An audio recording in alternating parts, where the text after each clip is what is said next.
తెలుగు రాష్ట్రాలలో వీరబ్రహ్మేంద్ర స్వామి గురించి తెలియని వారు ఉండరు. రాబోయే కాలంలో జరిగే పరిణామాలు, సంఘటనల గురించి ముందుగానే ఊహించి కాలజ్ఞానం రాసిన మహనీయుడు. కాలజ్ఞానంలో చెప్పినవి ఒక్కొక్కటి జరుగుతుండడంతో ఆయన్ను పూజించే భక్తులు పెరిగారు. వీరబ్రహ్మం స్వామి వివిధ ప్రాంతాలు తిరుగుతూ కడప జిల్లా కందిమల్లాయపల్లిలో జీవ సమాధి చెందాడు. కాలక్రమంలో ఇక్కడే ఆయన మఠం వెలిసింది. సమాధిని దర్శించుకోవడానికి వివిధ ప్రాంతాల నుంచి భక్తులు పెద్ద సంఖ్యలో వస్తుంటారు. వీరబ్రహ్మేంద్ర స్వామి ఉత్సవాలు మే 14వ తేదీ నుంచి 19వ తేదీ వరకు అంగరంగ వైభవంగా జరగనున్నాయి.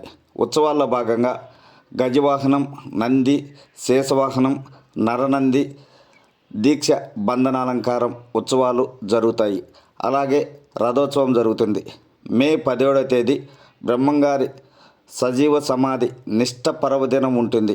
క్యాలెండర్లో 18వ తేదీ వచ్చింది. ఆ రోజు కాకుండా 17వ తేదీ జరుగుతున్నట్లు వీరబ్రహ్మేంద్ర స్వామి ఆలయానికి సంబంధించిన స్వాములు మీడియాకు వెల్లడించారు. ఉత్సవాలకు సంబంధించి ఆలయ ప్రాంగణంలో అన్ని ఏర్పాట్లు చేశారు అధికారులు.